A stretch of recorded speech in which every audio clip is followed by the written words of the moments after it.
اعبدوا الله ولا تشركوا به شيئا. Je leur dis, cette nuit, j'ai vu des choses étranges. Quelle est la signification de ce que j'ai vu? Ils me dirent, nous allons t'expliquer. Nous allons t'expliquer ce que tu as vu avec nous, bi'iznillahi subhanahu wa ta'ala. Le premier homme auprès de qui tu es passé et dont on fondait le crâne avec un rocher. C'est un homme qui apprenait le Coran et ne l'appliquait pas, et dormait lors de la prière obligatoire. On s'arrête ici un instant. Donc, apprendre le Coran, ce n'est pas comme disent certains que, alhamdoulilah, celui-là il connaît le Coran. Il connaît le Coran, mais est-ce qu'il l'applique? Le Coran n'est pas descendu pour le livre pour le lire, comme on va lire un livre de science-fiction, ou bien on va lire un journal. Le Coran est descendu pour que tu lises. Tu le lises, tu le médites, naam, et ensuite, à chaque fois que tu lis, ou bien Allah Ta'ala te dit, voilà, il faut faire telle chose, il faut donc la faire.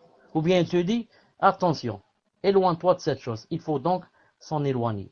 Voilà pourquoi le Coran est descendu, et pour que il t'apprenne la aqidah, et t'apprenne comment connaître Allah subhanahu wa ta'ala, pour le rencontrer, ravi de toi, et éviter d'être jeté en enfer, et de gagner le paradis, bi'idhnillahi subhanahu wa ta'ala. Donc celui qui croit que le Coran est descendu juste pour qu'on apprenne ses lettres, et on s'assoit, on commence à dire Alhamdulillah Rabbil Alamin, Rahman Rahim, Malik Yawmiddin, et comme ça, et dire moi j'apprends tout le Coran, tu l'apprends, c'est Masha'Allah.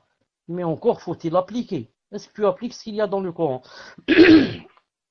Quand tu lis par exemple le verset Ya ayyuhan nabiyyu qul li banatika wa azwajika, afwan, qul li azwajika wa banatika wa nisa'il mu'minin yudnina alayhinna min jalabibihin dhalika adna an yu'rafna fala yu'dain.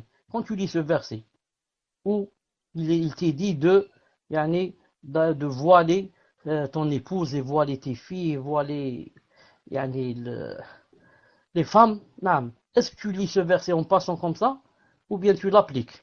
Tu vas dire, puisque Allah Ta'ala m'a donné ici un ordre de voiler mes filles, donc je dois les voiler.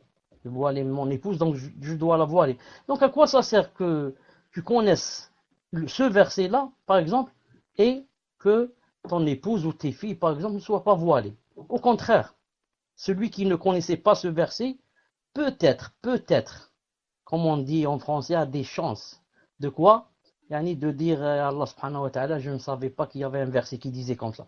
Mais bien sûr, il n'aura pas d'excuse parce que talabul ilm farida, la quête de la science est obligatoire.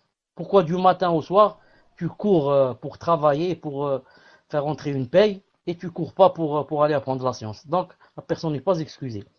El-Muhim. Mais celui qui connaît le verset, il l'apprend, il ne l'applique pas. Donc, à quoi ça sert?